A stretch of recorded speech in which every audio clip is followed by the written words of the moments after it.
بسم اللہ الرحمن الرحیم۔ السلام علیکم ورحمۃ اللہ وبرکاتہ۔ رمضان میں وظیفے نے نوکری دلا دی۔ محترم حضرت حکیم صاحب السلام علیکم۔ امید ہے کہ آپ ہمیشہ کی طرح خوش اور لوگوں کی خدمت کر رہے ہوں گے۔ اللہ تعالیٰ آپ کو ہمیشہ سلامت رکھے اور آپ کو صحت و عافیت والی زندگی عطا فرمائے۔ اللہ تعالیٰ آپ کے علم و عمل میں مزید اضافہ فرمائے، آمین۔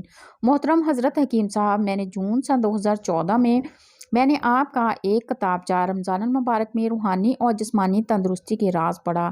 اس کے بعد میرا ماہنامہ عبقری سے تعارف ہوا۔ واہ کیا خوب میگزین ہے، جب تک زندگی رہی پڑھتی رہوں گی اور اپنے دوستوں کو بھی پڑھاتی رہوں گی۔ محترم حضرت حکیم صاحب، ماہنامہ عبقری نے میری زندگی بدل کر رکھ دی ہے۔ اس میں جو ٹوٹکے ہوتے ہیں وہ بے حد مفید ثابت ہوتے ہیں۔ میں خود بھی آزماتی ہوں اور دوسروں کو بھی بتاتی ہوں۔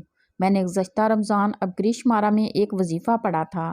اس میں اس کے 10 فائدے بتائے تھے، مگر میں نے یہ وظیفہ نوکری کے لیے کیا تھا۔ میں چاہتی تھی کہ مجھے کہیں باعزت باپردہ روزگار مل جائے تاکہ میں اپنے غریب باپ کا سہارا بن سکوں۔ میں نے اسی رمضان اس وظیفہ کو پڑھنا شروع کر دیا۔ الحمدللہ چند دنوں کے اندر مجھے نوکری مل گئی۔ وظیفہ یہ ہے: اللہم اغفر لی ولوالدی وللمؤمنین والمؤمنات والمسلمین والمسلمات الاحیاء منہم والاموات۔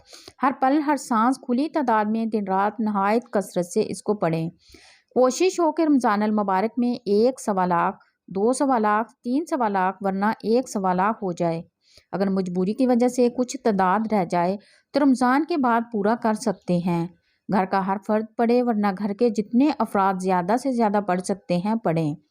ہر بندہ اپنی تعداد پوری کرے۔ جتنا زیادہ سے زیادہ ان باسعادت راتوں میں پڑھیں گے اتنا کمال ملے گا۔ بندہ کی طرف سے ہر پڑھنے والے کو اجازت ہے